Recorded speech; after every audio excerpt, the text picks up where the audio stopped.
बहुत बहुत स्वागत है सर हमारे चैनल में आपका। ये जो पशु बीमा है इसकी प्रोसेस क्या है, ये जो टैग लग रहा है ये आखिर इसका उद्देश्य क्या है, और ये जो बीमा हो रहा है इसकी प्रोसेस, ये सब जितने भी कृषक हैं इनको क्या प्रोसेस है ये बताइए।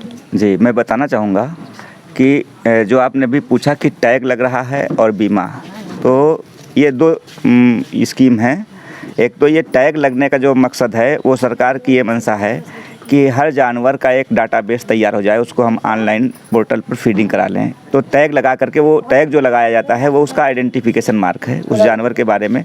उसके बाद जब टैग लग जाएगा तो उसका रजिस्ट्रेशन किसान के नाम से हो जाएगा, और उसके बाद जब हम कोई भी काम करते हैं या उसको हम टीका लगाते हैं, चाहे उसका हम गर्भाधान करते हैं या किसी बीमारी का इलाज होता है, तो वो सब जो है जो करने वाला है, जो टीका लगाएगा हमारा वैक्सीनेटर है, या जो गर्भाधान करने वाला काम है वो कृत्रिम गर्भाधान करता हमारे जो हैं पैरावेट, वो लोग करेंगे तो उसको ऑनलाइन फीड करते हैं। तो एक डाटाबेस तैयार रहता है। इससे आगे चल करके किसान को ही लाभ है कि उसको मतलब अपना कहीं कुछ रिकॉर्ड रखने की ज़रूरत नहीं है। अपना नाम डालेगा, अपना आधार नंबर डालेगा और उसमें जानवर के बारे में पूरी जानकारी उसको मिल जाएगी।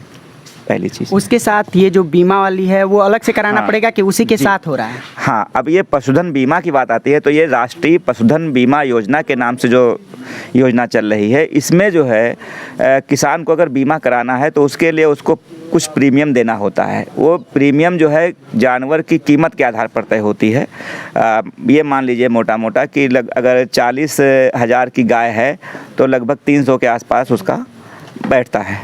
और मैं इसमें बताना चाहूँगा कि प्रीमियम जो है वो केवल 25% ही किसान से लिया जाता है। बाकी 75% की भरपाई 50% केंद्र सरकार और 25% राज्य सरकार करती है। और जब बीमा हो जाता है तो हम किसान को एक कवर नोट बना कर दे देते हैं। फिर उसके 15 दिन बाद से बीमा का जो है वो क्लेम शुरू होता है। और 1 साल का बीमा होता है और 3 साल का भी होता है। 3 साल में किस्त जो है वो लगभग 3 गुना जमा करनी पड़ती है। अगर कोई किसान सोचता है कि हमको इस जानवर को 3 साल लगातार रखना है, बेचना नहीं है, तो वो 3 साल के लिए कराए।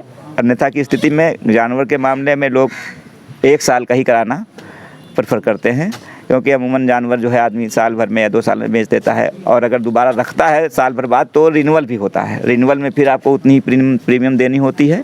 और उतना ही देना पड़ता है कि कुछ कम देना पड़ता है? नहीं, प्रीमियम उतनी ही पड़ेगी। रिन्यूअल में भी उतनी ही प्रीमियम पड़ेगी। हाँ, 1 साल के बाद।